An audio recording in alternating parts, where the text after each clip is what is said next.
And I want to report to Zambians, my fellow Zambians, there was no agreement. I'm sorry to report, there was no agreement.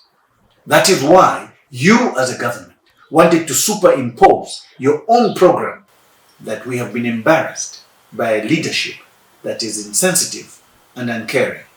But this is the last time this happens. What's up? My name is Ken Dumbo, the MC with the sauce. Don't forget to subscribe to J. Cool.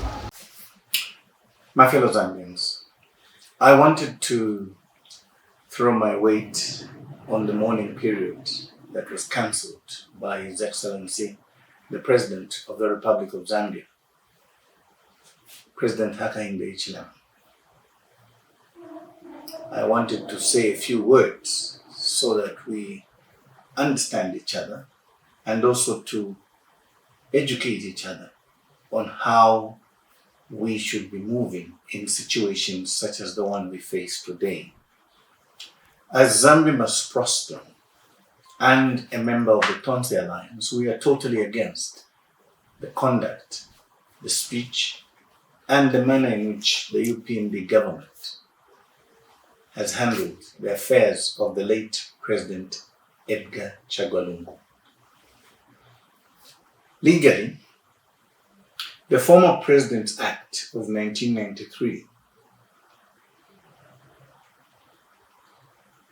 places power in the Secretary to the Cabinet to run the office of the former Republican President, whoever that may be. That means it is the duty of the office of the Secretary to the Cabinet to look after a former president, to ensure that he has accommodation, that his allowances are met, that his fuel is provided for, security guards are provided for, his medicals are attended to, etc. In death, it is still the Secretary to the Cabinet of the government of the day that should ensure as to how the remains of a former president are buried.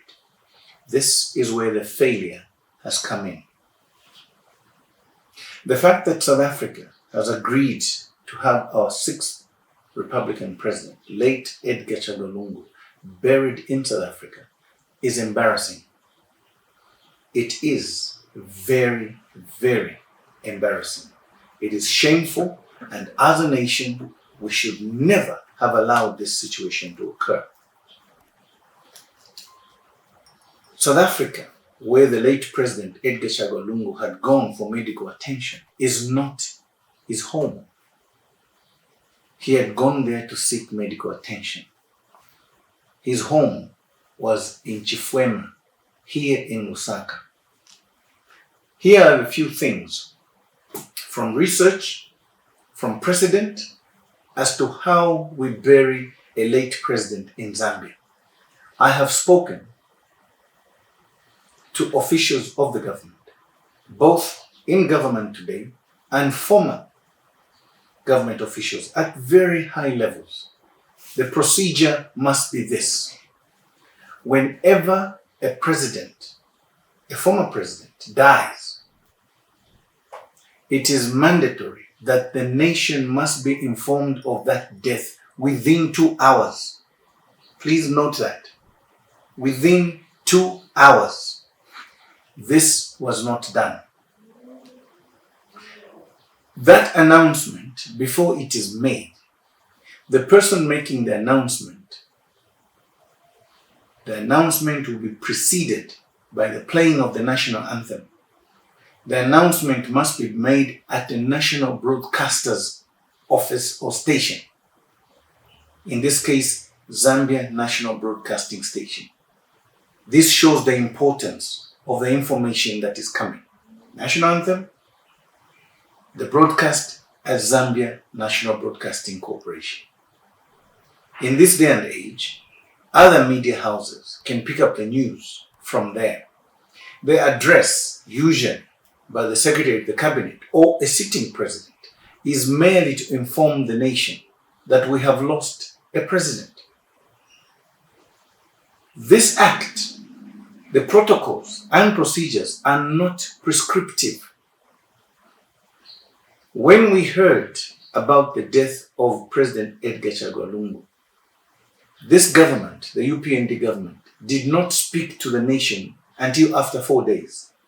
This was procedurally wrong and incorrect. Further, the announcement that was made by the Secretary of the Cabinet, Patrick Kangwa, was prescriptive.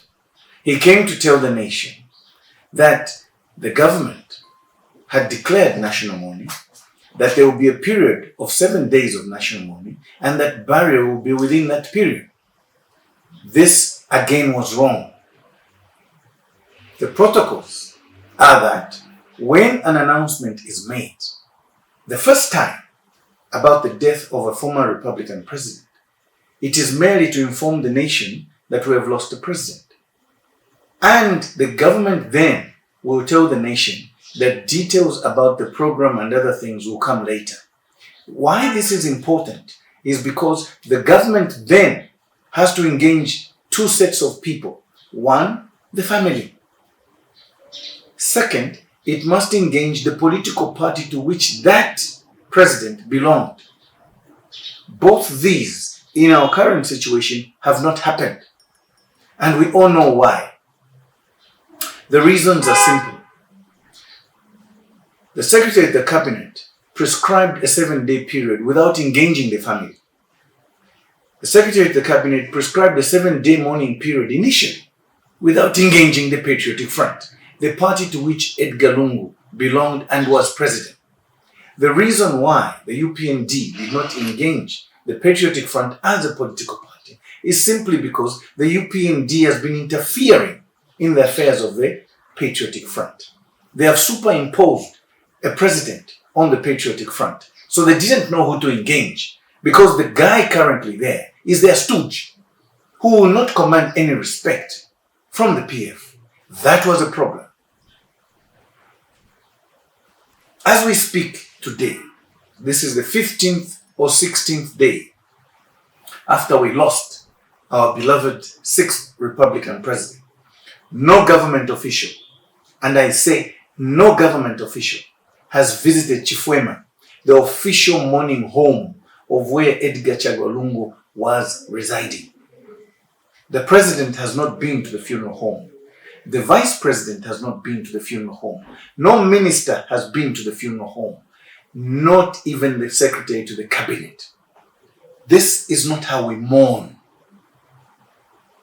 Granted, trips were taken to go to South Africa, to go and engage the widow and engage the daughter, who at that time, with the sister of the late Edgar Chagwa Lungu, Betha, were the only relatives, perhaps, living in South Africa, who were with him.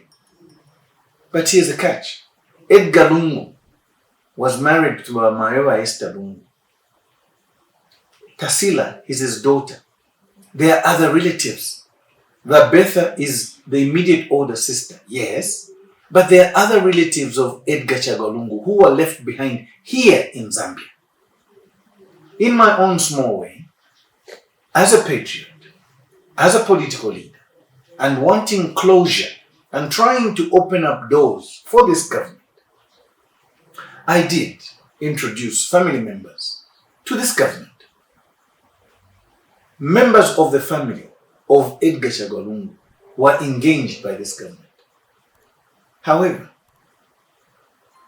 the meetings took place in government offices. This is not how it should be. We are not only educated, but we are also Africans. When we say we are mourning, and when you say you visited the funeral, it means you visited the funeral home. The mourners must not be the ones to move and come to a government office. That was again wrong. All these are mistakes that this government made. Let me go to South Africa so that maybe we can understand each other. Speaking legally, still, as a lawyer, we saw a presser which was held on the 15th of June between the spokesperson of the family, my young brother, Learned Counsel Makebi Zulu, and the Secretary of the Cabinet, Patrick Kangwa, on the other hand. Makebi Zulu was reading the wishes of the family or the late Edgar Chagwa Lungu from a tablet. When it was the turn for the Secretary of the Cabinet to speak, he was reading off his phone. Again, he was reading the demands and instructions he had received from government. Legally, I saw those as a third party watching, and I want to report to Zambians, my fellow Zambians, there was no agreement. I'm sorry to report, there was no agreement. There's a difference between an intention to create legal relations and an actual agreement, which is a contract. What Makebi read, what Patrick Kangwa read, did not meet. From diplomatic circles, go and ask anybody who has run government properly with experience. They will tell you that the two parties must have had a third party who should have come in to read what is called as a communique. The parties must have discussed in the background. They must have agreed, exchanged drafts, and a final agreement signed or presented to the media and signed in front of the media. The communique must have been read by an individual saying that this one and this one have agreed on these terms and conditions going forward. That didn't happen. From that moment on, I knew from a legal perspective there was going to be problems. But because we are Zambians and we were in mourning, and because we wanted to trust this government, we assumed they'll do the right thing. So when the president came to address the nation 2-3 days ago and cancelling the period of national mourning and saying the family had breached an agreement, I want to ask the president of this country, Mr. Hakainde Hichilema, Your Excellency, where is the agreement that was signed between the Lungu family and your government? I submit, there was no agreement. That is why you as a government wanted to superimpose your own program on the arrival of the body and whatever you wanted to do with the body and how you wanted the procession to go. There was no agreement. But credit to the family. The family's resolve, the wishes of Edgar Chagwa Lungu were to be maintained. And when they heard of your plans, they cancelled the repatriation of the remains of the late president to Zambia. That is where the problem is. I need to remind this government that in events such as these, the engine of administration is Cabinet Office. And when you have incompetent, inexperienced cabinet officials running the affairs of government who don't know how to go about a serious matter such as this one, we get into this kind of social problems. The former President's Act may not legislate everything because it is difficult. I repeat, it is difficult to legislate emotions. That is why the protocols insist that the family must be engaged. The former late president's political party must also be engaged. When there is a resolution and people have agreed, that's when you announce the burial program. What we have seen so far has been scandal after scandal, has been failure after failure, has been lack of communication after lack of communication, and there has been no agreement. That's why we're in this debacle now. But let me say this to you, fellow Zambians. There has been no official visit to the funeral home by any government official to date, as we speak. There has been no consultation with the family at the funeral home. There has been no consultation with the political party to which Edgar Chagwa Lungu belonged, the PF. And the reasons are those that I have alluded to earlier on. Because the president cannot produce the agreement that the family breached, I put it to you that it is this government that has actually lost face. Does the government work on verbal issues? Verbal agreements? Does a government worth its salt agree that a cab memo can be verbal, without consultations, without the policy analysts analyzing the document that is to be signed by government?